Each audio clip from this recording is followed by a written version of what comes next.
How's it going, everyone? Welcome back to another episode of the eNVision Growth Podcast. I'm your host, Alex Portillo, joined by my lovely co-host and wife, Lynn Portillo. Hey, guys. Welcome back to episode 16. Woo! We have officially tied, right? Yeah. Officially tied the Anime No podcast, which is our previous podcast. Mm-hmm.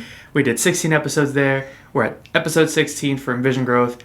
I'm feeling good. Lynn, how are you feeling? I'm feeling good, too. Excited that we're continuing it and being consistent. Yes, I agree. And it looks like, as we mentioned last week, every single week we're learning something new. Every single week we're taking those new lessons, adapting those lessons, and getting better, I would say. You guys, please feel free to let us know if we're getting better. The tech issues might not be getting better, but it's okay. We're still learning that. Okay, I started the episode last week saying this. I'm going to start this episode this week saying the same thing. The battery is charged. I promise you. In fact, it was charged. I took it off the charger. And then I think Lynn didn't believe it was charged, so she put it back on the charger, and then I had to take it off the charger this morning again. And I was like, it's good. We were both double checking that, so it's good. Now we're both accountable. If it's sitting on the table, I'm gonna put it in the charger no matter what. Yeah, fair enough. I mean, yeah, that's a good rule of thumb. Or right after, when we are uploading everything onto the computer to start doing the editing, plug it in. Just go ahead and plug it in, and then Yeah, because you gotta take the SIM card out anyway. Might as well pop out the battery. That makes sense. So that's a good tip there. Yeah. Perfect. Lynn, how's your week going? It's been good. We just sorry, didn't mean to cut you off. You're fine. We just celebrated 4th of July. Yeah. Happy Independence Day, United States of America. Woo. We still believe, I should say, that America is still the greatest country on earth, and we're both very proud to be Americans. And so we celebrated 4th of July by having a little bit of, doing some remembrance and showing some gratitude for all the opportunities that we have being here and being blessed to be in this nation, and then got to spend the rest of the day spending it with our family. Yeah, and we went archery shooting too, which was really fun.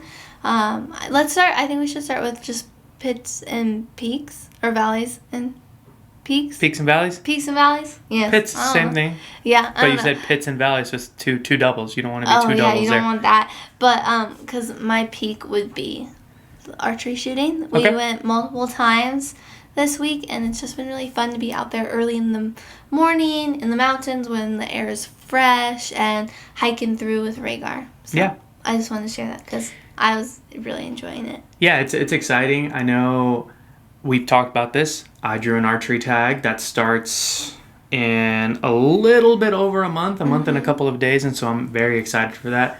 Definitely have been getting my practice in, getting my archery shooting in, because I want to be dialed in for when the season starts. And I would be lying to you if I'm not jumping and chomping at the bits, just super excited to get that going. In fact, we talked about this a couple weeks ago where one of my buddies who I hadn't seen in a long time reached out and said, hey, there's this archery shoot in a couple weeks about 2 hours away from our house. Do you want to go?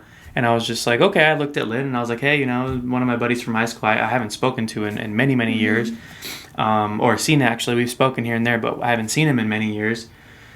He invited me to an archery shoot. What are your thoughts? And she's like, oh, I think that'd be really cool. Well, for me, I wanted her and Rhaegar to be a part of it because we enjoy spending time together, especially being outside. So it was very important for me to see if she wanted to go.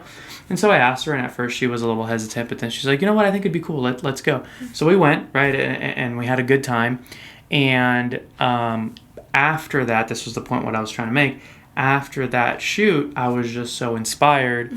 Last week, I'm gonna build off of what we talked about last week, which is the fear of failing. And I should have brought this up, and I didn't. But after that shoot, I was just so motivated and so excited to be immersed back into my passion. Because as you know, when we were in Texas, I didn't practice archery as much. In fact, we left, and I didn't take my bow. We flew back, and when we came to visit, and I was like, oh, I should probably fly my bow back and so I can use it. Because the idea was to try and figure out how to do hunting in Texas. It's a lot different than Nevada. There's way more private land, not as much public land. And so I tried to figure out the ins and outs of that. Now, I'm going to be honest. Did I spend enough time doing the research? No. Did I make it a priority to do the research? No. And so, hence why I never got out to hunt out there, and I didn't work on networking either, making connections and just trying to go out there with some people that I had met or that we had met. So, needless to say, I didn't practice archery for a good, out of the last 5 years, I would say I was very inconsistent. And for 2 out of those 5 years, or 2.5 years while we were in Texas, I rarely used it. When we went out there, we went to a range which was about 30-40 minutes from our house. So not the worst, but also we had to make a day out of it, so it would be worth being out of the house for, driving that far and then We being always out. got good food, though. We I did. guess I would say a priority we had over hunting and stuff was food. Yeah, finding We good food. explored some good food in Texas. Yeah, I agree. No, I agree. And so being back in the mountains, being back shooting, being back to have the ability to just drive, 10 minutes down the road and be on public land and be able to shoot archery, it's really, it's exciting and it gets me happy. And so, again, to drive my point, the reason after that archery shoot, I was so excited that I said to myself, you know what? For years, and this ties in with my peak. For years, I'd been telling myself I want to go on an archery, or I want to go on a hunt out of state. Technically, if I hunted in Texas, that would have been an out-of-state hunt. Even though we were living there, but I would have considered that an out-of-state hunt because it's out of our home state. And it's a little borderline there, but I still would have considered it. But anyways, I always wanted to do a hunt in either Utah or Oregon, Wyoming, Idaho, Colorado, Montana, Alaska for sure. Like all of these western states, I've always wanted to do an out-of-state hunt, and I never did it. I never prioritized it. I never thought I could do it. Imposter syndrome would always win. I didn't have the money. I didn't have the time. I didn't have the resources. I didn't have the skills. I didn't have the experience. All of these different things would come to my mind, and I would ultimately not do it. Well, after that shoot, I said to myself, you know what? If not now, then when? I keep telling myself, I'm going to do it. I want to do it. I'm going to try. We want to grow our family eventually. That's not gonna make it impossible, but just adds another layer of logistics, like we talked about when we do the archery shoot next year. So it just makes more things to think about, more things to carry, more things to think about, more things to plan out. And so I said to myself, you know what, I'm gonna do it. And so I asked Lynn. I'm like, Lynn, hey, I'm interested in putting in for out of state. What are your thoughts? And she's like, go for it. Like if you've always talked about it, you always want to do it. Like just even if you don't succeed, even if you don't figure it out, you at least try. You at least get started. You at least get out of that rut of fearing to fail, of fear in general, or and just so, of the unknown. Of the fear of the unknown. Fear of the unknown. So just go ahead and do it. And so I said, okay. Well, I got on there's several different like hunting tools, apps that you can use. The one I use is Go Hunt. And I got on there, and they have a lot of cool different tips and tricks and research tools for hunters. And so I got on there, and I realized that the second draw for Colorado was coming up. And I thought about it for a day, and I realized that I was thinking about it too much. And the longer I think about it, the easier it is for me to talk myself out of it. So I said, nope, we're doing this.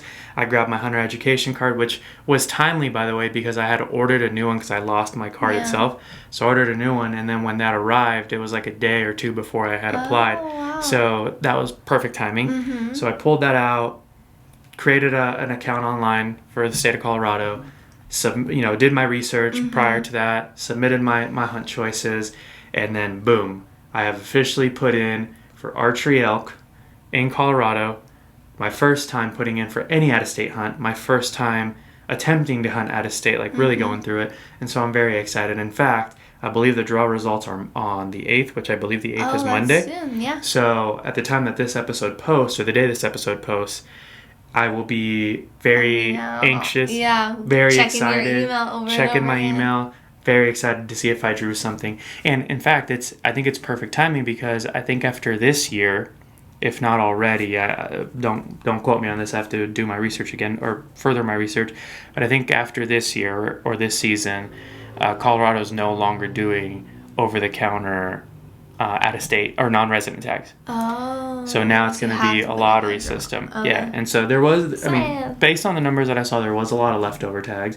Again, doesn't guarantee that I'm going to draw, but I'm excited to learn more about a process of a new state, of a different state, and just go after it. That's exciting, and he's been shooting really well when we do go out to the range, so I have faith that he'll be able to get it if he gets the tag. Yeah, it was funny. We were shooting this morning with my buddy.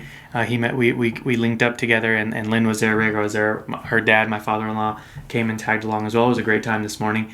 But we were laughing that I wasn't fully dialed in for the archery shoot, the one that we did a couple weeks ago, and I still shot pretty decent. Like, there was a couple long distance shots that, I'm not gonna lie to you, I think I just kind of compensated from shooting so much recurve prior to jumping into compound, because I started with recurve, and so I don't know, maybe a little muscle memory there of just the angles and the distance, and so I did better than I thought I would. And so my buddy made the comment today, which I started laughing about because it's true. He's like, you should have dialed in before the shoot. You would have shot so much better. And you wouldn't have lost as many arrows, because I did lose all my arrows. Like, almost. No, I lost all my arrows. You're right, like, you're right. And he also broke one that a stranger let him borrow. Well, that's what I mean. Like, when I say lost, is like I broke all my arrows. Yeah, but he also lost and broke a stranger's arrow that let him borrow it for the very last one. I didn't break the arrow itself. The knock came out. I think that counts as breaking it. Fair enough. He was struggling on this arrow. I was. It was a long day. But it was a fun shoot, and so there was a lot of learning that day because. And I'm shooting too. Oh, sorry. No, I was gonna say there was a lot of learning that day because the first time that I shot that long, that consistent, or I guess that long, in a day, in a long time. So it was cool. It was a lot of lessons learned there. But you were saying that yes, you're even starting archery again. Yeah, I'm shooting. So my arm is getting so strong, you guys, because this is the side that I carry Rhaegar with too. So I'm shooting and carrying him. I'm gonna be so buff on my left side. But I've been having fun shooting. Yeah, you have been, and you've been doing really good. We actually finished sighting in your bow because I forgot that Lynn's pretty much on the same boat as me, if not a little worse, in terms of how much practice she's done with archery. Don't mean to offend you there. You're fine. I'm better with a longbow. I've always done traditional. I'm just learning, the compound. Correct. So, I was not doing well. So she was sighted in at 20. She was sighted in at 30. And then when we got to 40 and anything beyond that, she was shooting super low. And so I realized, okay, I don't think we ever actually sighted your bow in correctly. So we spent this morning sighting her in up to 50 because the 60... Yeah, the 60 was still off. Well, yeah, 60 was still off, and so we'll have to adjust her sight and re-sight her in. But anyways, she shot a lot going today, and you were dead on a couple bullseyes, and so it was a good time. Yeah, it was a good fun. time this morning. I enjoyed it. So that was my peak. It's just going out to the range and being up there. Even with the time when we went and I didn't shoot, it was just fun to be out there and be out in nature in the early morning. I love just early morning mountain hikes. Yeah, and this morning was gorgeous. It wasn't too hot, even though today was one of the hotter days of the year. Now. It is hot and this late. evening. Yeah. But anyways, that was your peak. Valley. What is your valley? What was your valley? My valley. Well, in all honesty, I'll be vulnerable. My skin has been breaking out. I've been having some hormonal issues, and I think with 75 hard, adjusting my diet too, and also like detoxing. So my valley is trying to heal my skin back up because that's always kind of been an insecurity of mine. So hopefully it will be better the next podcast. Yeah, but definitely. That's been my valley, is struggling with skin problems, because honestly when I got pregnant my skin got way better after the beginning part, when your hormones are fluctuating and changing. So I haven't really had bad acne since pregnancy was over too, because all my hormones just really balanced out. So something I'm dealing with again, and that's been kind of sucky. No, I mean, I get it. I know you've been frustrated. I appreciate your vulnerability and sharing that, Valley. I know you've been upset for the last week and a half, 2 weeks, I think is when this really started happening. And so, I mean, it looks like you're starting to clear up. It looks like things are getting better. And I don't wear a lot of makeup either, so when I have the acne, I wear more makeup, and I'm not good at makeup, so that doesn't help. I mean, I've often told you, we've had this conversation not too long ago, that's one thing that I really love and admire about you is that you don't wear a ton of makeup. And so, I mean, you're just naturally beautiful. No, I'm not saying that just because you're my wife, but you really are. No, you really are. You really are. So I'm trying to help my confidence. But no, I mean, it's looking better. Thank you. And like I've told you, don't let that just completely rock your world. I know it can be important, and I know it can hurt or lower your self-confidence, but don't. You got it. I appreciate it. Thank you. Cool. What's your valley? And Okay. also, I'm drinking tea. Sorry, guys. I'm going to try not to sip next to the mic, but this is milk tea to help me make more milk for my baby. So Fair enough. Rhaegar got to eat. Yeah. Hungry. He's a hungry dude. Yeah, homie drinks a lot. He's a hungry dude. Hydration homies, man.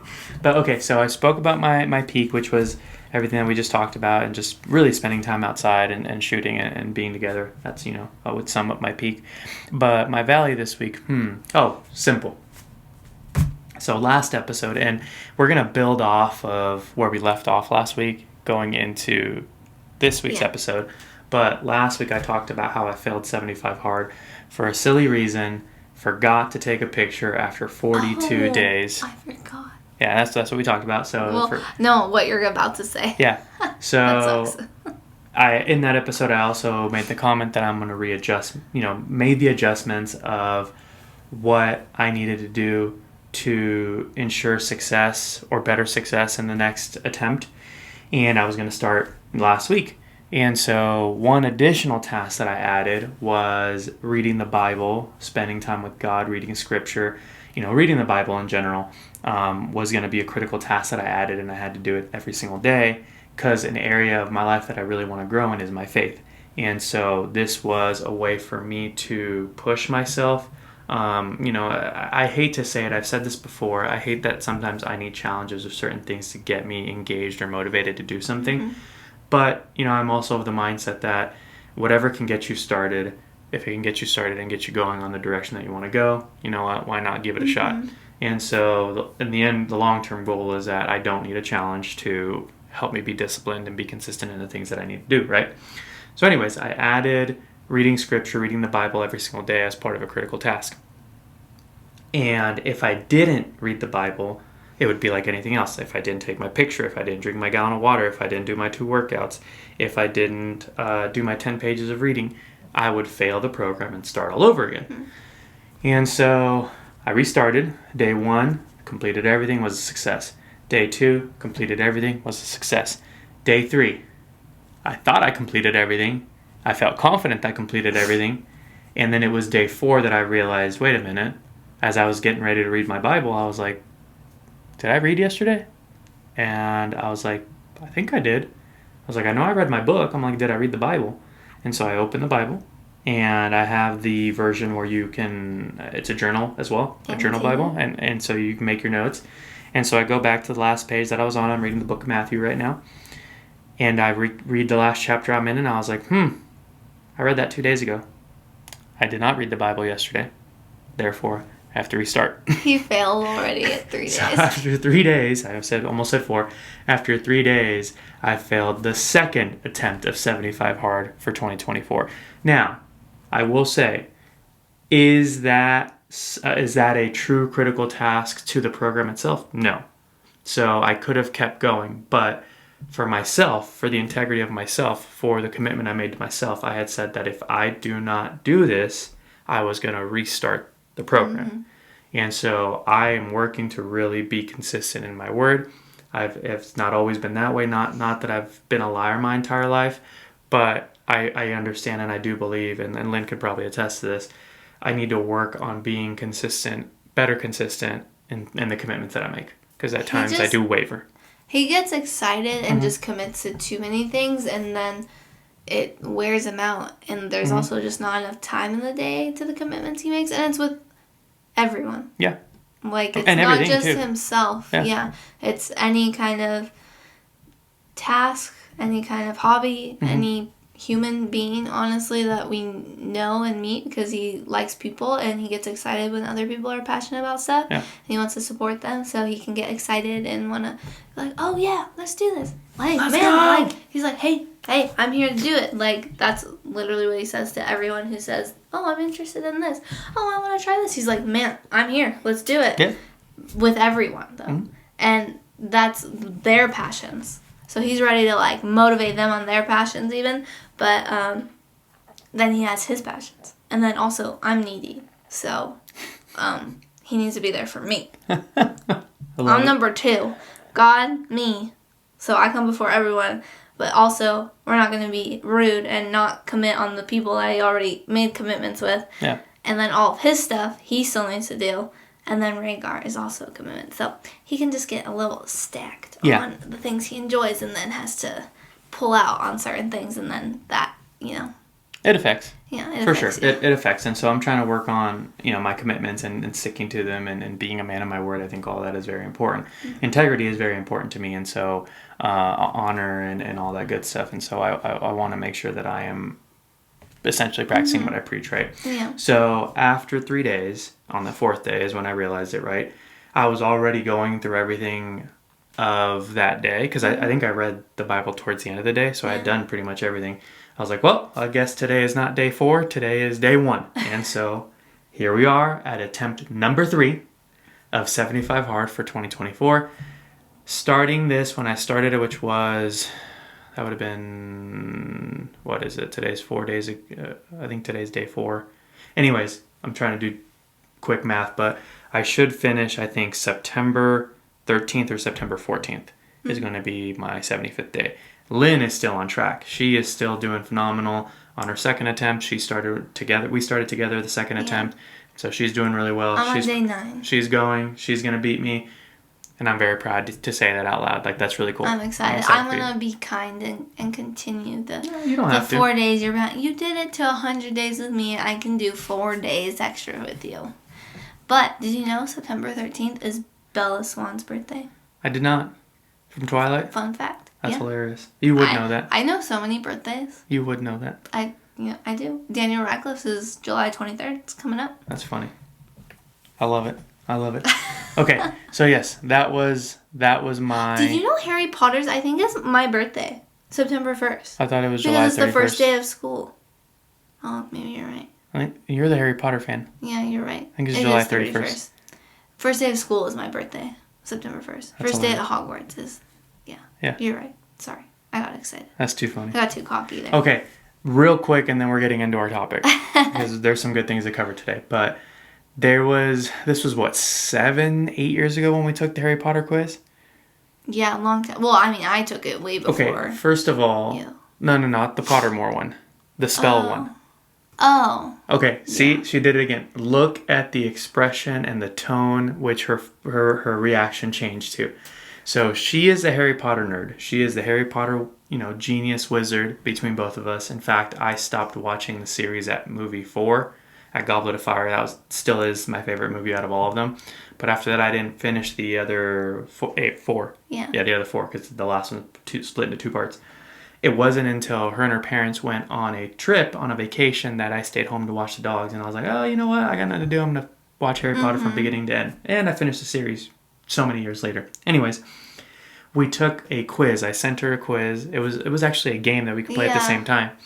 And so it was a trivia game. We played a Harry Potter spellcaster's trivia, knowing your spells. Mm-hmm.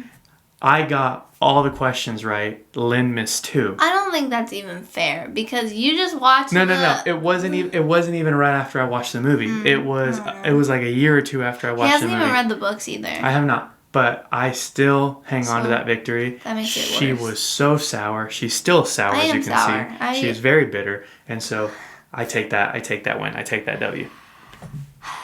You can have it. Thank you. I'm better now. I'm going to reread all the books anyway, though, and then I'll be even more knowledgeable. Good. I think we should read them to Rhaegar. You can get the little kid version ones. And then you can read them, and you'll stop asking me so many questions. You guys, we'll watch them, and he's just down this rabbit hole of all these theories and asking me stuff, and I'm like... It's not a rabbit hole. I don't remember, first of all, because I haven't read the books in forever. It's not a rabbit hole. And it's fact. Because I've gone... Okay, it is a rabbit hole. I've gone down those rabbit holes, and I've done some research. There is a dark history behind Horcruxes. Then read it. Okay, I did. Okay, hold on. There's a dark history behind Horcruxes and Voldemort. The Killer Curse should have killed the Horcruxes. The fact that it doesn't is a hole in the plot. Like, there's a lot of fan theories behind it. Yeah. Well, and so the data is there. That is there. I'm just saying, like, that. I mean, I do the same thing with Game of Thrones. We like to tear things apart from time to time just for the heck of it. But we even do it with Big Bang Theory. We catch, like, in the first season things. In the first season, there's when Sheldon's sick, the blanket's there and then it's gone. And then it disappears. It's moved off to the side. If you watch the Big Bang Theory It's season 1. I think it's Code episode Milky 4. Green. Yeah, it's episode 4, episode 5. But when Sheldon comes out of his room and Leonard's trying to run away because he's sick. And he has the blanket. Yeah, he has the blanket, and then the blanket gets caught on the stairs, and the blanket falls, but then it switches to a different scene. And then if you pay attention, when it goes back to Sheldon where the blanket was, the blanket's like 3 feet off to the left and like in a bundle. Yeah, it was complete. It's hilarious. It's moved. But we do that a lot with Game of Thrones and Harry Potter too. Yeah. But still, Harry Potter's the best, and we shouldn't rip it apart. No, I agree. It was a well-developed story. I mean, it's still going on now. Yeah, I agree. I haven't seen any of those new things, but it's popular. I like the OG original stuff. Yeah, agreed. Yeah. Agreed. She's smart. Good businesswoman. Fair enough. Well, let's keep this train moving because there's a lot of things to talk about today, and I'm excited to get into them. So, building off, we went over peaks and valleys. We're good there. Building off of last week's episode. Last week we talked about failure, fear of failure. Why do we fear failure? Right? All dealing with failure. To start things. Why do we fear starting things? And then we went and talked about our experiences. Well, I guess mostly recently for me, my experience with 75 Hard and what I learned from it. Well, you may know, we are officially halfway done with 2024. We are officially in July. You know, I mentioned at the very beginning, Independence Day just passed. And so this is a good time to sit and reflect on how the first 2 quarters of the year have gone. We've mentioned this before. This is the first time we've done something to this extent. In the past, Lynn and I have sat down and had our business meetings, our couple or our marriage now business meetings, and we've talked about different things that we've wanted to do in that month. But we never did it. We never did the planning at the beginning of the year to then come up with a game plan, come up with a vision, the roadmap, if you will, of what we would like our year to look like, and then, go from there. And I believe that for our first attempt, I would say it's pretty good. Like, I like the progress that we made. And there's definitely a lot of lessons to be learned, which is exciting. It's exciting to think about because there's still so much runway to practice and to learn, right? So at the very beginning of the year, just to give a quick recap, at the very beginning of the year, actually prior to the beginning of the year, in December, I got a hotel room for Lynn, Rhaegar, and I. And we got away for the weekend. And we basically locked ourselves in our room and created our game plan for 2024. We really did. It was just we didn't leave except for to eat. Yeah. And then we even got room service once. We did because she loves that. And so split from like you're in Home Alone. Yeah, fair enough. We stayed in the room and we came up with our game plan for what we visualize. Okay, keyword, that's important. Visualize what we envisioned 2024 to look like. We talked about several different topics. We talked about different expectations. That's the better word of saying. Different expectations, what we would want things to look like, how we were going to break down our year, and really just goals, all that good stuff. I'd say right now, because we're going to get into a quick recap of it, I would say right now the biggest thing that we need to work on are timelines, because all of our goals, all of our I'll call it a wish list for lack of a better word. Our wish list for 2024 lacked structure, lacked a system. Lacked action steps, the system, right? So that's why I call it a wish list, because it wasn't a well-formulated plan, but it got us started. So what we did was Q1 ended, right? Q1 is from January to March. Q2 ended, which is from April to June. And now we're officially, like I said, halfway through the year. We're in the second half of the year, the second quarter, if you will, or in this case, that was a sports metaphor. But in this case, the third quarter of the year. We're in the third quarter of the year, so we sat down and looked at our planning and looked at what we've done, what we still need to do, and added a little bit, not a lot, but just a little bit of extra action steps that we didn't think about, or goals that we didn't think about at the beginning of the year. Or things that we're struggling with that we haven't done well. Correct. So I'm going to give a quick recap of just what the general topics that we put in our plan. Not necessarily going to go super into the details, but that's what that's what we're going to discuss today, is we're going to discuss what we've learned so far from the first half of the year based on the goals that we've set, and what adjustments we need to make to still make 2024 a successful year. One thing that I've noticed, and you'll hear me say this again at some point, and we were just talking about this earlier. For so long, we always, or you may have heard this before, I should say it this way, you may have heard this before, time flies, or this year's by going really fast. I mean, I've heard it already at work and out in our social gatherings many times, like, oh, I can't believe it's June already. I can't believe it's July already. Like, when you don't, how do I say this? Time feels like it's flying when you're not taking action, or when you're not working towards something. Not always. Not taking each day into account. You're just kind of letting. You're just letting time fly. Pass. And I will say, not always is it that way, because you could be having a lot of fun, being productive, and time still feels like it's going by fast. Yeah. But in most cases, I would say that you may feel a sense of the year is getting away from you because you're not being productive, or you're not working towards the goals that you've set for yourself. I think everyone to some extent does New Year's resolutions. And so when you don't work toward, at the beginning of the year, like all hyped up, you were saying, January, you were saying earlier that I'm like that hype man, that cheerleader. Yeah. Everyone's that person at the beginning of the year. I'm going to get into my fitness. I'm going to eat better. I'm going to work on stocks. I'm going to work on this. I'm going to work on that. I'm going to build a business. All these different things that you start off at the beginning of the year. But if you don't create action steps towards that and take steps towards that, it's very quickly you lose your motivation, right? And so I feel like when you get towards the end of the year, it's like, I'll relate it back to school. You may not stress that a test is 2 weeks away, and you're like, oh, I got plenty of time to study for it. Yeah. But then the night before, what do you do when you haven't studied for it? You're cramming. Yeah, you're cramming. You're stressing out because, like, oh my God, the test is tomorrow. Yeah. I lost all this time. I didn't do anything. I didn't prepare. And so that kind of panic settles in, right? I think it's the same thing with life. If you are not working towards your goals, it may feel like the year is going by really fast, right? And one thing that has really helped me realize that is cold plunging. Because I've been cold plunging since the beginning of the year. I am over 180 days. Today should be 186, I believe, 186, 187. And yes, the year feels like it's going by fast for me. Yeah. But I can also look back at the last 186 days and say, I've been consistent in one thing.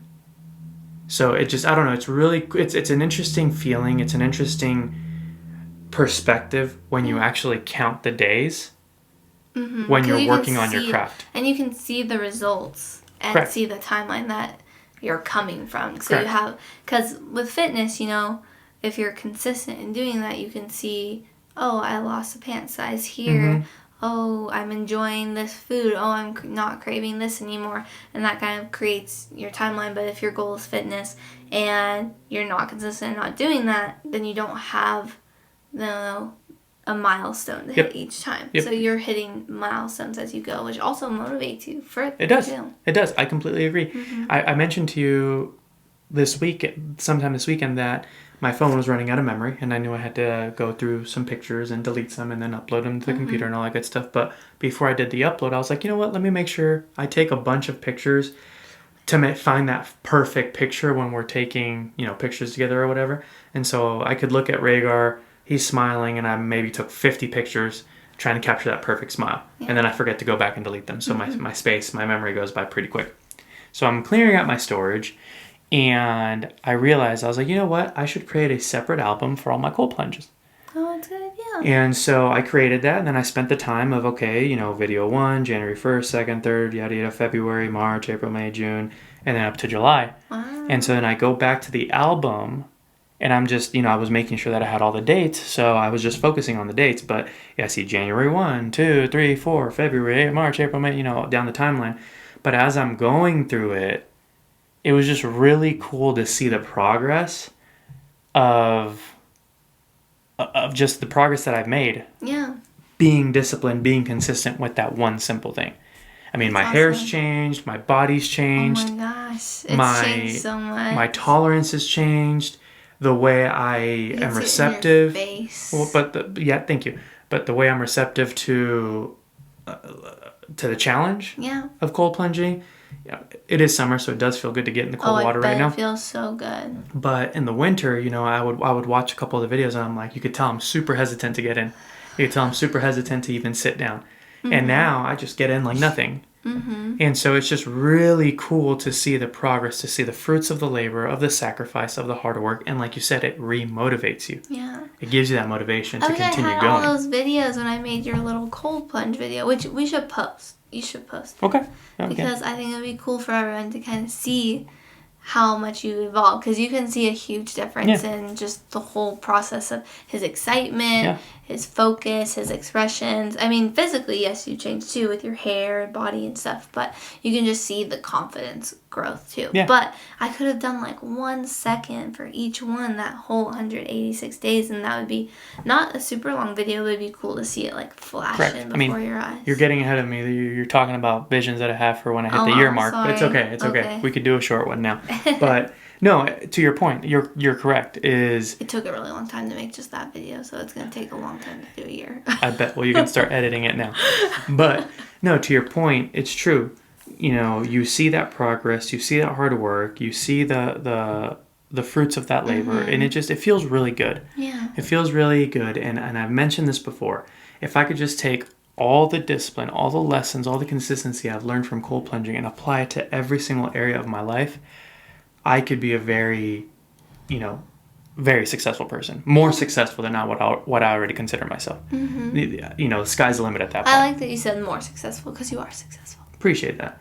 The sky's the limit at that point. And so that's what I'm working towards with 75 Hard. Yeah. That's what I'm working towards with reading the Bible. That's what I'm working to. Like, those are the goals that I want to do. I want to be consistent. I want to be disciplined because that really is the key to success. Andy Frisella, I'm reading it in the book right now, in his book. The success, the reward is in doing the mundane tasks. It is.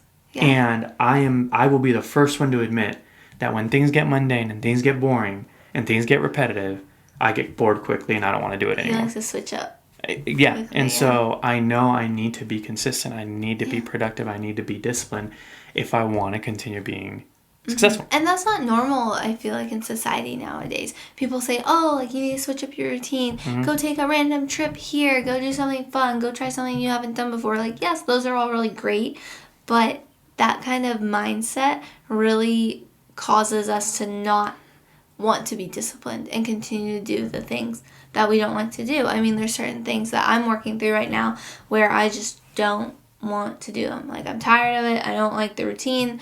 There's things that I just don't want to be doing in my life anymore. But Alex is helping me work through that and realize, you have to do things you don't want to do. Yeah. But on social media and stuff, and just life in general, I don't know if it's coming with like the mental health stuff or people are just a little weaker. We don't want to do things we don't want to do and we just stop. And we're like, no, I'm not going to do it because I don't have to, because that's life and I have my life. Well, if people did stop things like that because they didn't want to do them, we would have no infrastructure. We would have no jobs being done. Construction wouldn't be done. Buildings wouldn't be built. We would have no homes. I mean, life would not work if people stop doing the hard things. Yeah. So I think that's a really good perspective that you're bringing up. I agree. And this part right here is I really want to focus on speaking to the parents here. We talked about this last week. You have to be okay and you have to push your children to do hard things. Stick to sports. Participate in sports. If they're interested in music, stick to that music or stick to that instrument, excuse me. And just expose them to different activities and different, settings or different... Even like knowledge. It doesn't have to be school-based, but like correct. Reading. Keep up with them learning new things skills. And educating themselves. Yeah. Skills. That's the word I was looking for. Expose them to different skills. And it's okay if it's tough. It's okay if it's hard. It's okay if they fail. You can't coddle them. I'm going to bring this up because I think this marries very good with this point. And I apologize. And I apologize to my in-laws ahead of time. And it's not a shot. It's not a jab to them. But it's what we were just talking about right now. Lynn, you're going to explain this better. I'm just going to set you up. Okay. Lynn struggles with failure because for most of her life, I would say, she was coddled. She was coddled in the sense that if she couldn't figure it out, her parents would come to her rescue to help her figure it out. Yeah. And although it may seem as a parent that you're doing the right thing, that you're doing the noble thing, in the long run, you're just going to affect your child, because when life gets hard and life throws challenges at you, which it will, you won't know how to react. And I saw it in real time. I saw it in real time how Lynn struggled with her first failed class. I saw it in real time how Lynn struggled with her first not getting an A in an assignment. And so if you don't mind, briefly just talk about what we just talked about a little bit ago. Yeah. I guess so I was a straight A student all through high school, but my dad was a teacher. So he helped me a lot with projects, studying for tests, prepping things, just all the stuff that goes in with school nowadays. So if I came home and I'm like, I don't know how to do this homework, like I need to get it done and pass it, like he'd help me and help me get through it, and not just like help me as in like, hey, here's how you do it yourself. He'd like help me actually do my homework and help me a lot with that kind of thing. And yes, it's nice because I was still able to learn. I mean, I did my own work and wrote my own essays and stuff, but having a teacher to correct you and fix anything instead of going in and getting that grade saying, hey, you didn't do this, but I already had it basically corrected by a teacher, so I knew I would be getting an A, really didn't prepare me for college, because that stuff was way above, what my parents knew. So I would have to go to tutoring or try to figure it out or study a lot more. And when I didn't get something, like genetics was a really big one because I was going for biology, I failed that class twice, passed it with a D. On the third try? On the third time. And just the first time failing, I didn't know what to do. I was like, I have to change my major. I'm not going to get this biology degree. Like, full mental breakdown. And I think that's what contributed to a lot of my stress and anxiety. I mean, I haven't been diagnosed with anxiety, but I stress out a lot. I did then, to where I couldn't even handle a lot of different things. And it translates into life too, like going to work. When I got my first job, any kind of thing, any kind of crucial conversation or hard work that I had to do, I'd be so stressed. I couldn't eat, couldn't manage my emotions. It was a lot, even like the idea of depression. And I think a lot of it comes to me not being able to be set up for success in it's okay to fail. Instead, it was like, you fail, you're grounded, you fail, bad things happen, you're not allowed to fail. And that's was my concept of failure all the time, is in any part of my life. If Alex and I would have a fight, I'm like, oh my gosh, we're gonna break up because of one fight, because that was like, I failed in something, I did something wrong, and now it's over. Like, I would freak out with any kind of fight. And I think it bugged him even more because he's like, it's a fight, I'm not breaking up with you, I didn't say I'm breaking up with you. But to me, because it was immediate conflict, I was like, oh my gosh, just sit there and do whatever he says, because you just have to say yes, yes, yes, or whatever to make the conflict go away. Yeah. And that's also like a failure thing. So, overall, I'm still learning how to fail. That's basically where that's going to. No, I mean, you went deeper in there, and I appreciate that. I appreciate the perspective and the honesty there.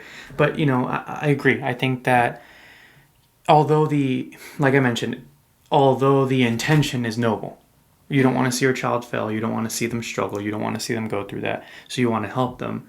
In the long run, I believe it's going to be counterproductive, because you're not teaching them that it's okay to fail. You're not teaching them. In fact, I would do it this way. If they fail, teach them how to deal with that failure, how to bounce back from that failure, how to be motivated from that failure, how to turn that, not be a victim, but be a victor. Right. And so that is the kind of parenting style that we both agree that we want to instill in Rhaegar. Like right now, he's learning how to walk. He'll fall and he gets, he'll get scared or he'll cry. And I don't, Lynn's immediate instinct is to hug him and grab him and like so coddle him, and I have to stop her. And I'm like, whoa. I'm like, let him figure it out. He's not hurt. He's not gonna die from crying a little bit. He's fine. Just let him figure it out. And sure enough, he'll cry. He'll go through his emotions for a second, and I'm like, hey, like he'll calm down. He'll give me that little bit of that window. I'm like, hey, it's okay. You got this. And I give him my hand, and he grabs it, and he stands back up, and then he continues walking. And so you have to you have to teach them, like we've mentioned this before, Lynn's role as a mother is completely different than my role as a father. And we have to hold each other accountable and at bay when we feel like the other is interfering with what the role, what needs to happen or what needs to be needed at that time. Yeah. I hope that makes sense. No, yeah. And so an example, I guess, would be like Rhaegar is crying because he fell or he's doing something he's not supposed to do, and Alex will say no, and then he'll cry. I can't go against, like, it's not my job to go against what Alex is saying. It's my job to step back and say, yes, he's showing him what he needs to do. He's being strict and disciplined because that's Alex's job. If Rhaegar is crying because he's hungry and scared or woke up from a nap grumpy, that's where I step in. I'm coming in to comfort him and hug him and feed him, and Alex gives me that space. So that's just a couple examples of the different dynamic. Yeah, no, I agree. And I appreciate that. So no, that's, again, to just drive the point home, don't be afraid of failure. Don't be afraid for your kids if they fail. Teach them how to deal with that failure. Help them navigate through those failures, but don't take away those lessons, because I promise you, they're going to grow up, they're going to go out into the real world, they're going to fail, and it's going to be more, I'll use the word, for lack of a better word, it's going to be more traumatic for them and more difficult for them to navigate through those failures. Yeah, they just don't know how to process it. I wouldn't say it's traumatic. I think that's a word that's kind of thrown around a lot on everything, but they don't know what they don't know, so if they don't know how to process those emotions, they're going to think it's the end of the world, which I had that a lot. I'm so much better now at managing my emotions and figuring that out and processing it, but because I didn't know how to do that, and I was always just overly stressed about things that I thought were such big deals, but they weren't. Now I'm learning that, but it would have been nicer to learn that younger, so I wouldn't have been so affected by the real world. Yeah, no, that makes sense. I appreciate that. Okay, so let's get back to the topic at hand, because that was a quick little pivot, it all relates. But it all relates. It all relates, but I do want us to go through this. So here is our we call it the Portillo Legacy 2024. I need to come up with a better name for it, but it's our goals of what we're hoping to create the legacy. So I think it works. It works, but I think it could be a little catchier. Yeah. We came up with Rip. We came up with Rhaegar's name to have the initials of Rip and all the cool names he has. I think we can come up with a cool name for our legacy planning. But anyways, the main topics that we talked about at the beginning or at the very end of 2023 to set us up for 2024 are the following. We talked about our faith and how that's important for us. We talked about boundaries for each other and boundaries that we want to set with other people in our life, as well as the boundaries that we're setting for Rhaegar and the foundation and the upbringing that we want him to have, right? We talked about health, fitness, diet, our goals with that, where we want to be, how we're going to get there, and just, overall health goals. Finances, that's a big one. That's probably it's our second our second longest. Second it's a longest lot. one. It's just tiny bullet points, but it all comes into a lot of stuff. Yeah. I mean, we talked about our budget, weekly goals, monthly goals, investments, stuff for Rhaegar, things for Rhaegar. To prepare. Yep, a lot of financial stuff there. Speaking of Rhaegar, then we talked about Rhaegar and the foundation for his upbringing. Yep, his is long too. Goals that we want to do, investment. So a lot of these, some of these things did overlap, but actually his might be the longest one. Yeah, routines. Really just everything that could encompass his childhood and life. Yep. And then we talked about marriage, our marriage, with each other, and our goals as a married couple, what we want to do for the year, how we want to support each other, how we want to hold each other accountable, different things like that. Yeah, and I think that is really important. So along with like any family, child goals, I think you definitely need to set goals for your marriage, because one thing Alex... If you're married. Yeah, or relationship though, and you want to grow in that area, because one thing that Alex says a lot is, and it's in the Bible, at one point your kid, whether it's a boy or a girl, is going to leave the home and create their own family. And then it's just you two. So you need to continue building that and setting goals for yourself so you have a place to grow when that happens, because it will eventually be you two. And you two are the ones who started in that commitment with God, and you're going to be the ones to end it, So that's Agreed. such an important one. I feel like we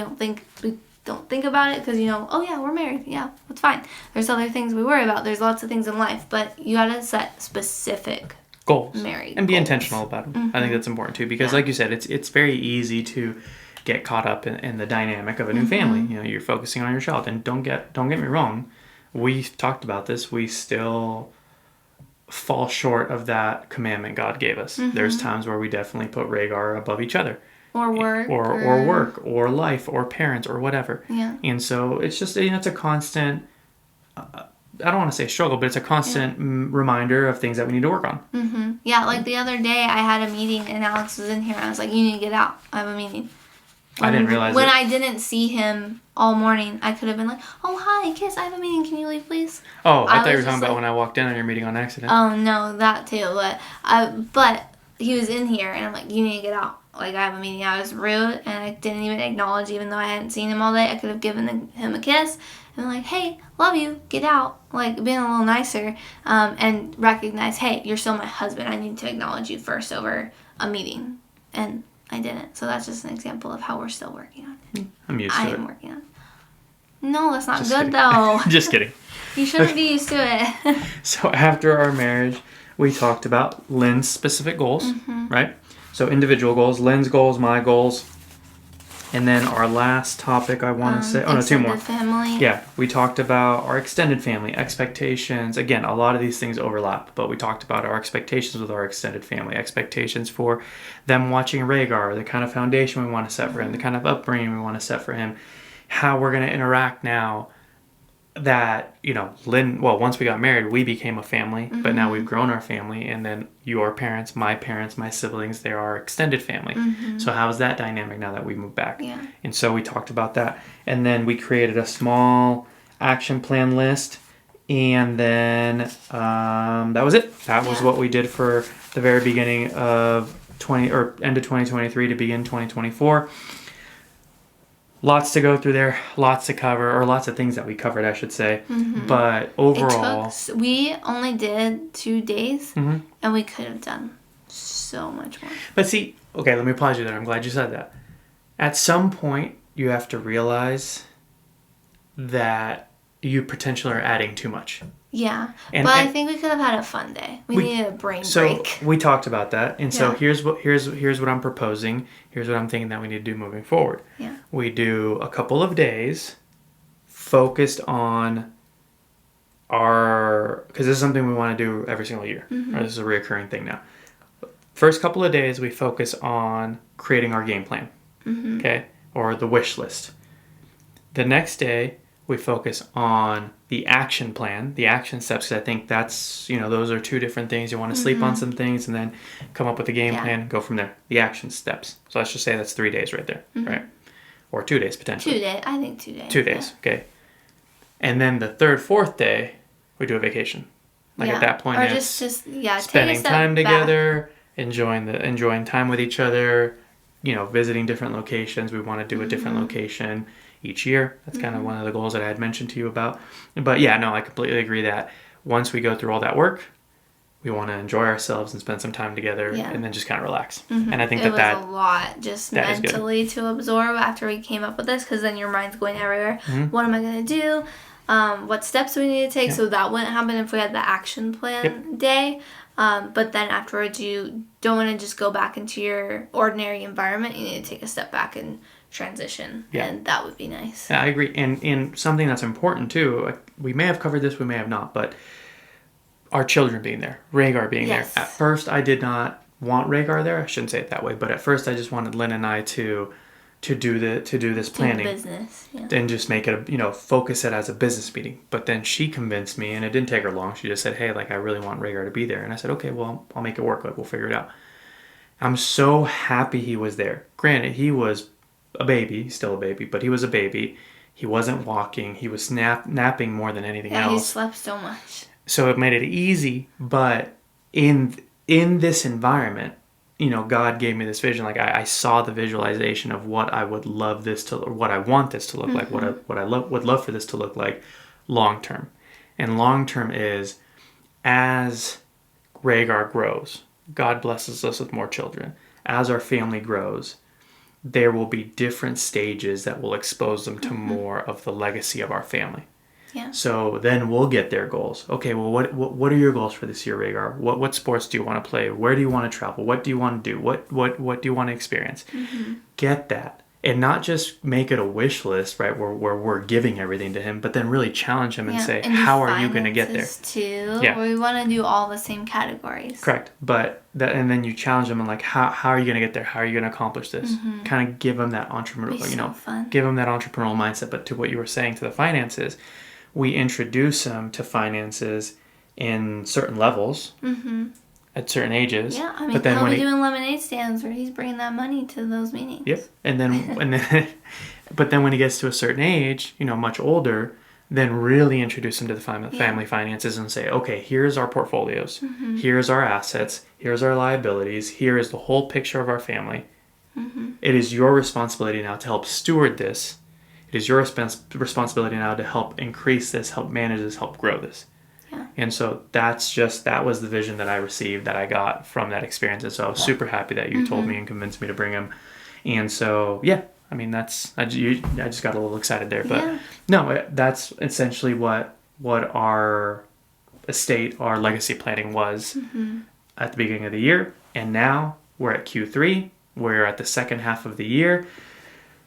We sat down and talked about where we were, what have we accomplished, and what adjustments and pivots we need to make to close out 2024 strong and positive, right? So that's what we want to focus the rest of our time on. So before we jump into that, is there anything else that I missed or that you want to add beforehand? No, I think we're good to just go in and talk about, a few things that we want to be focusing on, things we did well, things we need to improve on for this next half of the year. So I'll give you this if you need the list, but I'm curious. I do have a couple of questions that I was going to ask. Yeah. And so we can go back and forth on them. That's fine. But we went over all of the categories that we spoke about, right? And that we wrote about. So first question is, what accomplishment or accomplishments are you most proud of thus far from the first half of the year? So, for me personally, the podcast, I guess, for us, is something that we set in here to do, and it's really cool to kind of see that a thing now that's consistent that we're doing the whole time. I put in here, get in good shape, which there are certain things around fitness that I'll talk about later when we get into what we're working on, but in terms of like weight loss and stuff, I am very happy where I'm at. You're crushing I've been consistent. I'm down to thinner than I was before I got pregnant. So that's been really nice to be at a consistent, healthy weight, not scared of food, not scared of, having to work out all the time, because now I've developed these routines, which 75 Hard has helped me with, but walking twice a day, or walking and doing the bike, or walking and doing some kind of physical activity has become a lifestyle now. So even today, I was like, oh man, can we go on a walk after dinner? And Alex was like, I already did my 2 workouts. I'm like, so did I, but I just feel weird not going for a walk in the evening. I just think it has created such a good routine for us. And even though we already did 2 workouts, I'm like, I really want to walk. And we did like an hour walk, longer than the 45 minutes. And we're hanging out outside, and it was just so nice. So that part, being out in nature, was something that I've really been working on. So I do that every single day, whether it's in the morning, in the evening, even randomly in the afternoon. I just try to get outside. So I'm proud of those parts that I've been really consistent in personally. Nice. Okay. Yeah. Perfect. No, thank you for sharing. What about you? For me, good question. So there's a couple. He didn't expect me to ask it back. No, I did. But I will say there's a couple, and I could go on a tangent on them, but I won't. I'll say things that I'm most proud of for myself is I'm reading more. Reading more has been on my vision board for 2023, 2024. Yeah, I see your vision board right here. Yep. Yes, there are books there. So 2020, actually in 2022, I wanted to read more. You had it on the first vision board we made when we moved. So 2022, 2023, and now in 2024. And now, again, not unfortunately, but through a challenge, I've forced myself to read more, and now I love it again. Like, I found that love again for reading and increasing my knowledge, and so it's been really nice. I'm on my third book, and I'm probably going to finish Andy Frisella's book in, I would say, probably by next week. Yeah. I'm pretty close. And then I'll pick up my fourth book. And so I'm excited that I'm reading and gaining knowledge on different subjects again. So that's one. Another one, you mentioned it already, but I'm going to use it as well, is fitness. I will say I'm not at the goal weight I wanted to be at, but I am sub 200. And that is awesome. I feel really good. My knee is feeling phenomenal. Today at the gym, a tear almost came out of my eyes. I was so excited just doing single leg squats and single leg exercises, and just how stable. That he could do it without shaking today. And just how stable it's been. I'm able to hop on it on one leg, and it hasn't, God willing, and knock on wood, like it hasn't buckled or haven't had any issues. I'll get the swelling here and there from time to time, but when I don't eat bad food, I will say that the inflammation is way less. And so it's just, it helps out. It's really nice. Low sodium probably helps. It does. So fitness and my journey on fitness, I'm very happy with. I would say, I'm going to just pick one more. Another thing that I'm very happy on is just, I really am happy on the intentionality of our marriage. I know at times, and probably more recently, we've gone through debates or not arguments, because it's not arguments, but just not drifts either, but more of a, like, we've had tough conversations. Yeah. We've had tough conversations. You've called me out. I've called you out on different things that we're working on. We've become pretty blunt with each other, honestly, especially when our patience is a little less. We're like, hey, correct. Figure this out. Stop talking about it. Here's where I'm going to quote Pastor TJ Tyus. He says, "My goal isn't to validate your feelings. It's to protect your purpose." And I'm paraphrasing, because I can't remember the exact quote, but it's that. He's literally saying he doesn't care about your feelings. He cares about your purpose. Yeah. And so to your point, we've had some crucial conversations, if you will, or we've had some tough conversations where we've been very blunt and direct with each other because we want to see each other grow. Yeah. And so I'll say that I'm very proud of how receptive you've been. And for myself, if I may, I'm proud how I've learned to better communicate. Because there were times in our relationship where I would be very direct and very blunt, and it would just shut you down. Yeah. And I've discovered that I can still be blunt and direct. I just need to know how to address it and how to properly communicate. His tone. I'm sure a lot of women can probably relate that sometimes men can have a tone. I mean, women can have it too, though. But they can kind of have a condescending tone, and that's the one where it's like, okay, I'm not saying anything and kind of just listening. So he's really been a lot more kind. It's still direct and saying, like, hey, you need to figure this out. You need to stop talking about it and get it done, that sort of thing. But he's more caring with it and doesn't have that condescending tone, which makes it a lot easier to take. I'm still a crier, but I've gotten a lot better at not doing that. Or at least doing it when I'm in the shower when no one can see. That's hilarious. Well, thank you. Okay, next question. Same, but now the opposite. What accomplishments are you least proud of from the first half of 2024? So I would say, or not even accomplishment. Yeah, what accomplishments? Things that I didn't do well on here. Yeah, just what is something that you haven't done in 2024 that you. I would say I'm really, like, a big one is diet. So I did say health-wise and fitness, yes, I'm at a good weight. I've lost a lot of weight. I more so am focusing on getting toned and stuff and don't want to lose any more. But my diet itself hasn't been very good. And it's not like eating bad foods. Is I'm not eating enough food. I'm nursing Rhaegar. I'm working out 2 times a day. or more. And then working and doing all the things I do, it's a lot on my body. So I have been bad at food prepping for myself, and making sure I eat on time, eating snacks throughout the day. With meetings, it can be hard to eat, and I just haven't been finding that balance to make sure I'm eating enough. So that's one thing that I have on here is, healthy diets and making sure I have dinners prepped, and been bad about planning dinners because I just need to work, I guess, in general. That also relates to finding a good routine where I'm doing, those mundane disciplined tasks every week.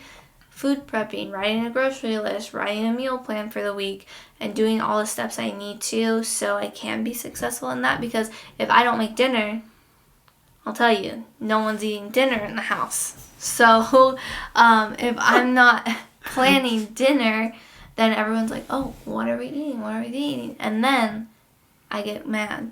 Yeah, which is also something I'm working on, is like my emotional side, like mental health side is something I really need to keep working on, because that's something that I've been struggling with in terms of I need to stop taking in everyone else's energy and focusing on mine specifically. So diet and putting those systems in place to help me down the road, which is with eating well, having good relationships with everyone around me, are things that I really need to work on. Yeah, you want to focus on? Yeah, because I don't like getting asked a lot of questions about dinner. But I also take everyone's opinion to heart, and I need to stop asking them what they want for dinner. No, I agree. I've told you that. Yeah. So now it's whatever I want to make. Good. Dang it. Make it easy. Make it easy. No, and I appreciate that. I realized that after I asked the question, it sounded silly because I asked what accomplishments, although you could be not as proud of some accomplishments, but really the question that I was trying to ask is, what are some things that you put on our list that you haven't done in the first half of the year? Right? And so is there anything else that you want to add there? Well, I'm sure we'll talk about this, but I think faith is the biggest one that in general, both of us, the whole thing, I feel like the faith part is even though we have been consistent in prayer and saying grace, watching or attending church, that one is personal relationships with God, and within our marriage is something that we are really pushing this next half of the year. Yeah. Is keeping and improving that relationship with God. Yeah, I agree. I would say, if you were going to ask me the same question. He didn't Thank you give for me asking. a chance. Okay, go ahead, ask. I'm going to ask it way better than your weird question of accomplishments. So, out of our Portillo legacy, Alex, what has been a few things that you've really struggled with to stay consistent and disciplined in for the first half of the year? That's a really good way of asking that. Yeah, well, my question's better than yours, so. Point proven. Okay. So I would say for me, you're correct. Faith and finances. Oh, I totally forgot finances. You're completely right. I would say faith, finances are the things that we've struggled with the most. Mm-hmm. After that, it would be expectations and managing expectations. No, not with life, but when I say more on Rhaegar's foundational expectations. Mm-hmm. I know that we've been a little lenient on some things, not only with ourselves, but with our family and people who help watch them. Yeah. And so I would say, not that it's a failure, but it's just something that we need to revisit and make sure that we're still being intentional about, especially now that he's absorbing more, that he's learning more, that he's picking things up more. Yeah. So we want to make sure that he's getting that we're portraying and embodying the right things that we want him to see. Yeah. Right. So I'd say those are the three things that we've struggled with the most. And to go into each one a little bit more, with faith, I've definitely struggled in being consistent with my faith.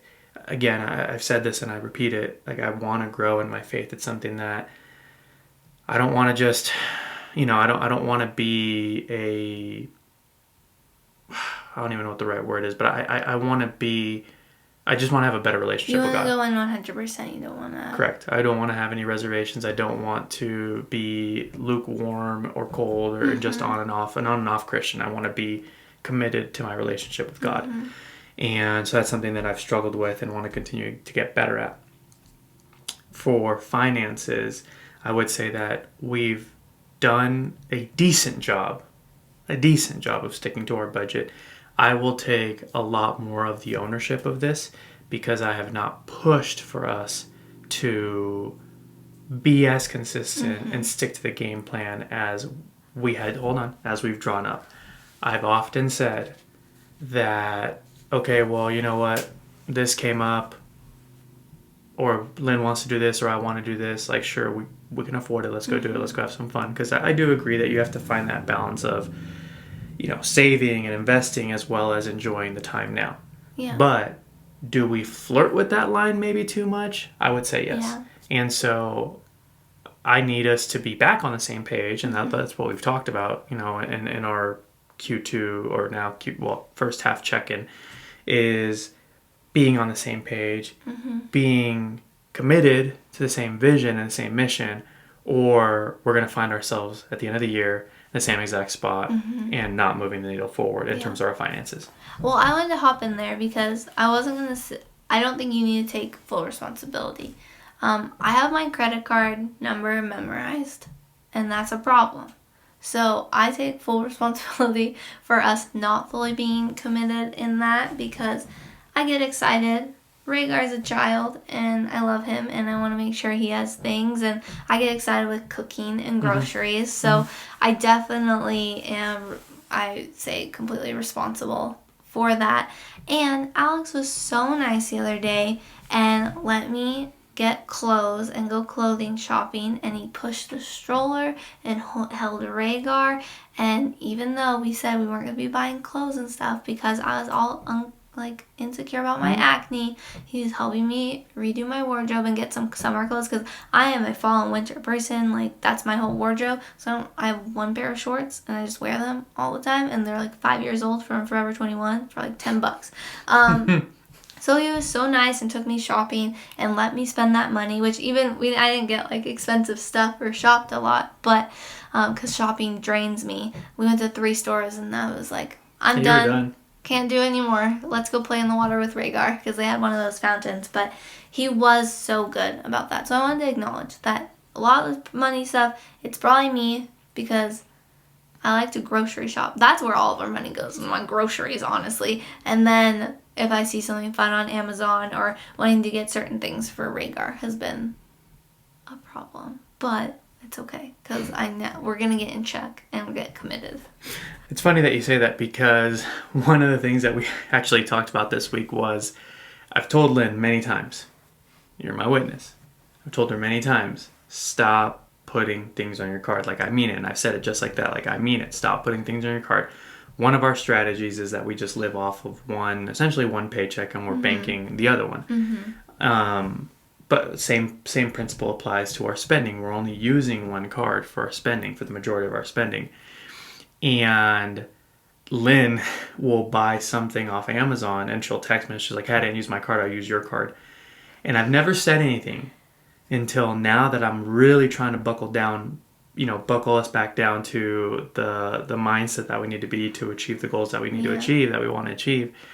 I said it with a lot of love, and I was not so nice. I was not disrespectful. I was and not honestly, rude. I didn't even think about it. I looked at Lynn and I said, sweetie, I mean this with all the love in my heart. And I've asked you not to use your card anymore, and you've been receptive to that, and I thank you for that. But when you use my card, it's the same. We still have to pay for whatever you just bought. So essentially, you're doing the exact same thing. And you should have seen her face. She was like, oh, I didn't even think of it that way. I just thought I wouldn't be mad if I wasn't using my card. Yeah. So, yes, we need to be back to our discipline. Yeah. And I know we can do it because when we first moved to Texas, we moved to Texas with a little bit of debt. Mm-hmm. And that is one of the things that I am most grateful for in my lifetime is moving to Texas, moving out of state, because it really pushed us out of our comfort zone. I've we've talked about this. I've said that as soon as we moved, we stepped into the apartment. I'm not making this up. We stepped into the apartment. I looked around and it just hit me. I was like, holy crap. We are 2,000 miles away from anyone we know, mm-hmm. from any help, in a place that we've never, well, I've been to once, but we've never lived here. Hey, I've been there. And just in a totally different environment. Yeah. Right? And so it just really hit me that there was no one else to rely on besides ourselves. Mm-hmm. Like there. Yeah. Physically, there was just us. And so when I realized we needed to buckle down and double down and get out of debt, build better financial habits, build better spending and saving and spending habits, financial habits, we just did that. We did just that, We buckled down. That's when we created our spreadsheet. That's when we started talking, having our business meetings and our relationship meetings. And that's where a lot of what we do now, that's a lot of the foundation, a lot of the groundwork. It was built there. And so, again, we've done it before. I know we can do it again. Yeah. And that's where we need to go. And we will do that right after he buys me pho tomorrow because I'm really craving it. No. Wait, really? No. See? That's your other problem. Yeah. Is you have too many cravings and you don't know how to say no. I think it's my hormones. So, no, I will say no for you. But yes, and then the third one that I mentioned, so faith, finances, and then just our expectations, our expectations with our boundaries with people. One of the bigger things that we've agreed on is we want to limit the amount of screen time Rhaegar has to really none right now. He shouldn't be having any. That means us not being on our phone when we watch him, the TV not being on when someone's watching him, no one being on their iPad, and when we're playing with him, when we're engaged with him, we want to be present and not just, half there, but then on our phone or on our computer, whatever. And I will say, and I will admit that we've wavered. We've allowed our family to waver. You're a lot better. I will say this. You're a lot better than most. I was gonna say he's been really bad recently. You're a lot better than most, but you have wavered at times. Yeah. And we've also allowed our parents to waver, our family to waver. And so we need to get back to setting those foundations and those boundaries and set the example, because he's starting to pick up things. He's starting to learn. He's starting to absorb and observe way more. And we need to make sure that he has those right habits built. Yeah, I don't want him reaching for phones and stuff. Yep. But I will say, to be blunt, you've been not the best with your phone in front of him. Yeah, I know. So that's something we'll work on. Yeah. The one time that I will definitely admit that I'm bad with it is when I'm nursing him. I will have the phone there while he's nursing and going to sleep. So that's something I've been trying to work on, where I'll just lay there. It's my little nap time or something. But it is hard just to sit in boredom, which is something I do have on my vision board up there, is to be still, be present, be bored. And that's something that I read every day and I'm still working on, because it's hard to not reach for your phone or turn something on in the background on the TV. Even though we took the TV out of our room, it's still, there's a couple in the house. And so wherever we are, turning that on in the background, unless we're intentionally watching it. Like we've been catching up on Demon Slayer. That's fun. We're doing it. We're sitting there. We're being present because we have to read the subtitles. So it's good because we're actively watching and engaging in the show. But if I'm just putting Gilmore Girls or Harry Potter on in the background, yes, it can be comfort-wise or when you're getting chores done, but that's not good for Rhaegar to see. I prefer him to be, when he's able to, actively present and helping me with the chores, doing the dishes with me, making cooking bread with me. Yes, making bread. Doing all those things. We go out archery shooting. I don't want him to be there out on an iPad or phone, asking us for a phone to entertain him while we're out shooting. No, I want him to be fully engaged and participating in that. So it is something that we definitely need to step up and do, and also call each other out in the moments when it's happening. And I'm not as good at that as Alex is with me. So I'm going to try to be a little better and be a little more high D with you and say, hey, your son's trying to talk to you and you're texting or on the Instagram page or something. So I think that's a good point for you to make. Yeah, no, I appreciate your perspective and I appreciate you being blunt and honest about it. Things that we need to work on. It bothers me a lot, but I can't say a lot because I'm doing it too. You're fine. And it's not just him. It's everyone. I wish I could just rip the phones out of their hands and throw them into the ocean if we lived by one. Yeah.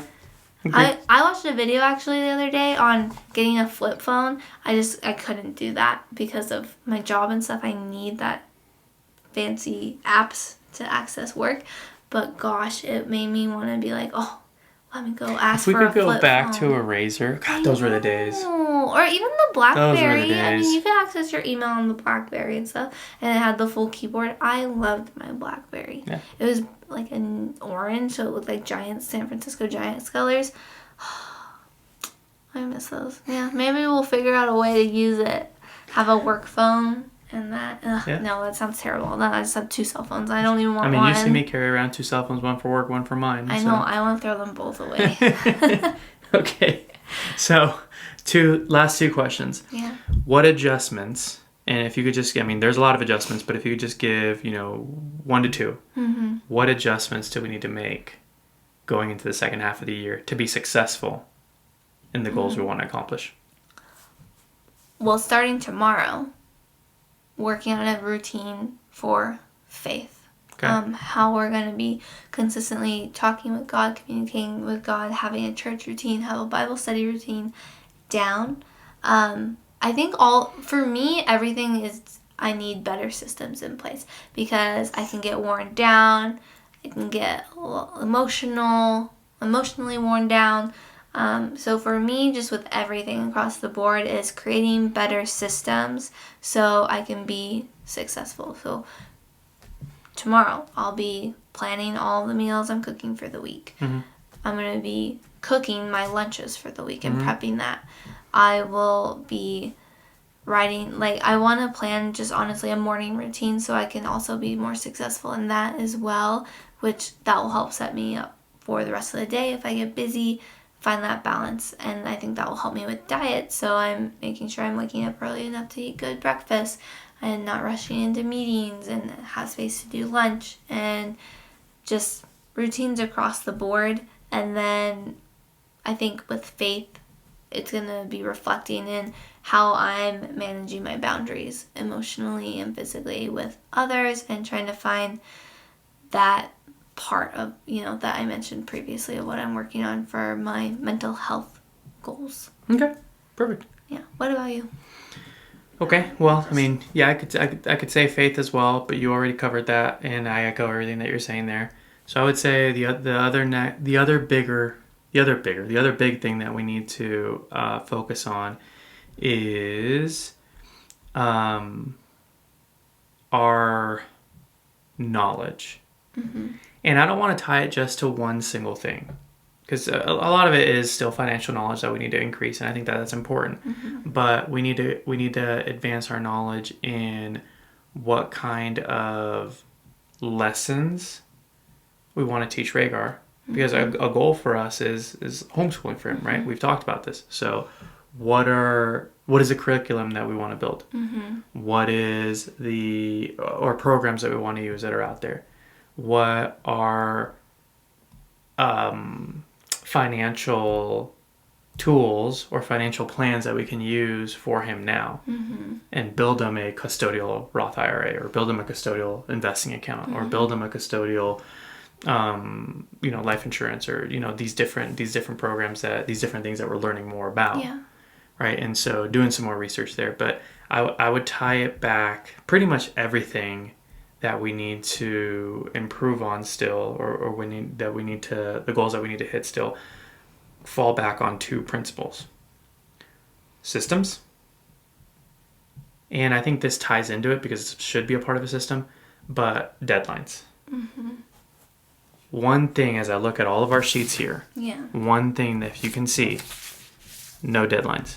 It's just a bullet point list even of the pretty much everything. Steps don't have any deadlines. Yep, and so that's where the system comes in, right? Here's the goal. Here's the deadline. The system gives you the roadmap to get to the goal, to get to the end result. And so that's what we need to go back and finish. We started already, but finish fine-tuning and have that be a part of our regular weekly check-in. That's the third point I'm going to add. Regular check-ins to see how the progress is going. Are you on the mark? Are you going to make the mark? Are you missing the mark? What adjustments you need to make? And holding each other accountable to it. And being holding each other accountable, and being honest about it, right? And so those are the things that we need to improve in all aspects in order to hit our goals for the end of the year. Yep. We have a lot of goals too. And this also ties into like our vision board stuff too. So I feel like revisiting our vision boards that we made. We have them there. That's why I'm looking over there. And relating it to these things is going to be really important. Agreed. So last question. Oh, yeah.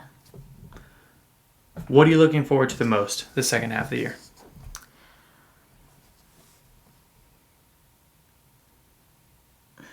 Well, I was going to say the comfort in the systems that I build, but you also don't grow in comfort. You got to be uncomfortable. So I think trying to find that happiness in the mundane, disciplined routines, because obviously it's going to be hard. It's going to be a lot. There's going to be days where you don't want to do it, just like you said with cold plunging, but still doing it and feeling accomplished that I did it, even though I really didn't want to. Like the 75 hard challenge. I'm kind of over it. I would have been in day 40 something. You've been or 50 something. Yeah. You would have been at 50, 52, 53? Yeah, I'm at 9. Kind of tired of it, but I'm going to keep doing it because we set this goal and we're working on it together, and it's something that we want to do to be more disciplined in our everyday life. So trying to just find like pleasure in that accomplishment that I'm doing it. Yep. Even though, some things I don't want to be doing, but I want to keep pushing myself. That's what I'm excited for, because it's a mindset shift, and that's what I'm really working on right now, is my perspective and mindset and how I'm coming at the things I need to get done. Yeah. Nice. Yeah. For me, I'm kind of a little sad that you took what I was going to say, but for me it's... Cool, we're on the same page. For me it's the challenge. I'm a very competitive person by nature, and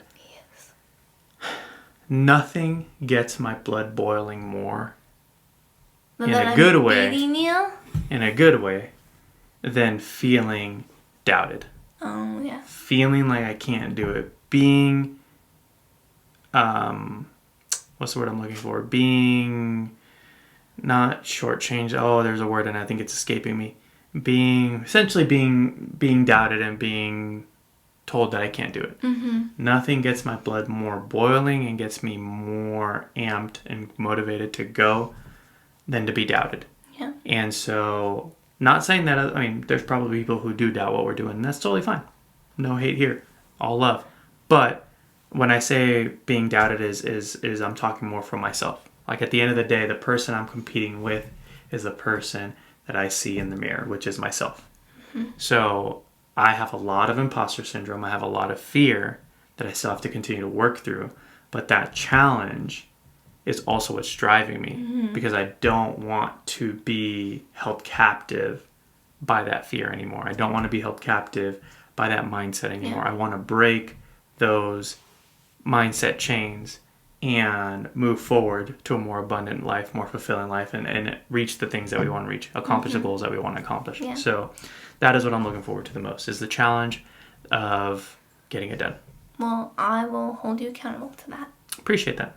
You can hold me accountable to I'm going to need it. So one thing I think is also, I just kind of was thinking about it as we're going through all of this, is this probably seems like a lot. Life is short. Why are we so focused on doing things maybe we don't want to do? Maybe we just feel like we have to do it. Being disciplined, trying to work on growing all this certain stuff that can take a really long time to do. And one thing that Alex and I are really working towards is, and it comes with me working on my mindset shift, is we are trying to create, it's called Portillo Legacy, because we're trying to create a legacy for our family and for our children that we hope to have more of, and for Rhaegar.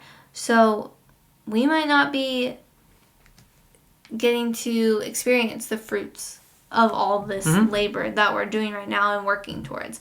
And that's not the point. It's to be able to set up our future Portillo family, our future for generations. Success. Those future generations. So this does seem like a lot that we're really putting into. And nowadays, I think a lot of people, which we are, we can be very selfish. Like, I didn't want kids at all because I was selfish. I'm like, no, I want to have my own dreams. I want to do my own thing and not have to worry about taking care of someone else.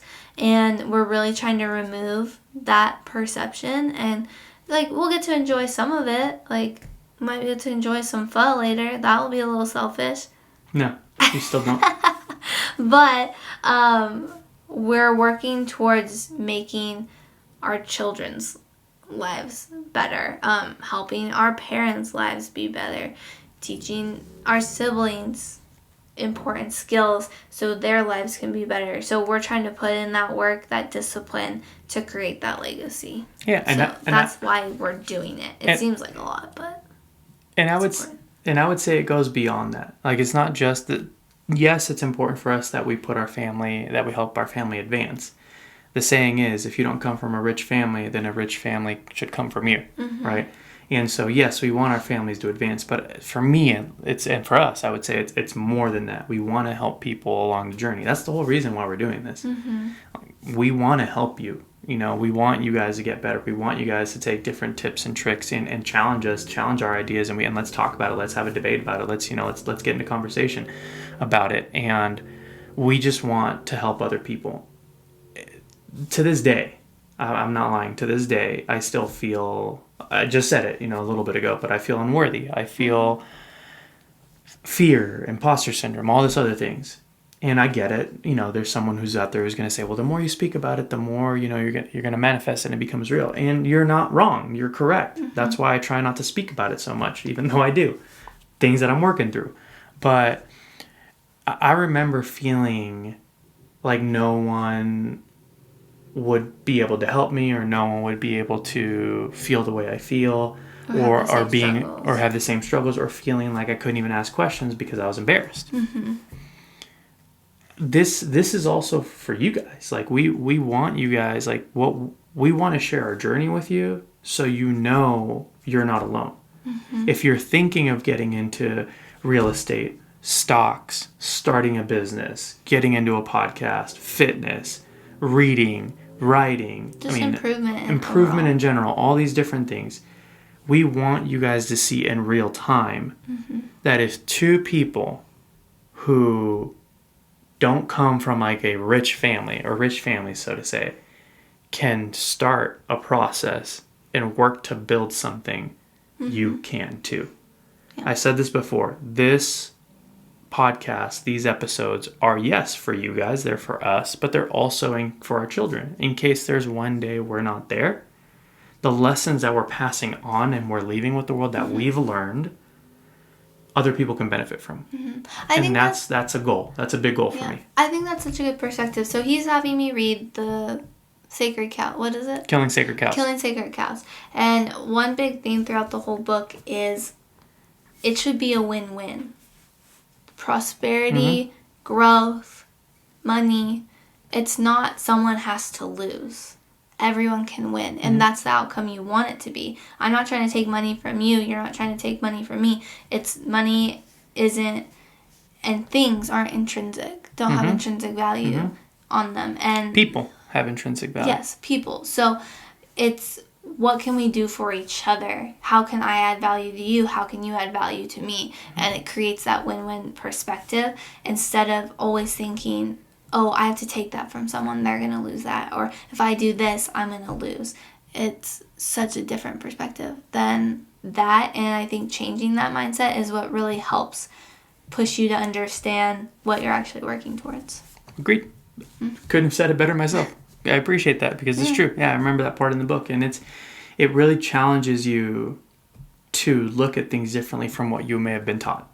From what school may have taught you, from what your parents may have taught you, from, society may have taught you. And so, I appreciate that perspective. Thank you. Yeah, thanks for making me read the book. Yeah, of course. Cool. Well, we covered a lot. And like Lynn mentioned, it does seem like it is a lot. I'm not going to say it does seem. It is a lot. Those pages. In terms of what we're planning. But this is something, I'm putting this on your radar now. Again, we're halfway through the year. We still got the other half. But as we get closer to the end of the year, those, late October, November, early December months, we're going to bring this topic back up. And in fact, what we're going to work towards is finding some way that if you're interested in this, we will host like a class or a master class or whatever, something like that, a little get together, virtual get together, if you will, where we will walk you through how we've created kind of our little blueprint and what we've tweaked, what we've learned through this year, so that way we have kind of like that template, that blueprint to go off of for the end of 2024 going into 2025. And we'll just walk you through with it. We'll start together. We'll work through it together. We'll answer questions. We'll make it very fun and interactive. And so that's just something that to look forward to, that we want to share, as well as vision boards. Lynn's mentioned that we have our vision boards here in our studio, and it's just a constant reminder. We're in here daily.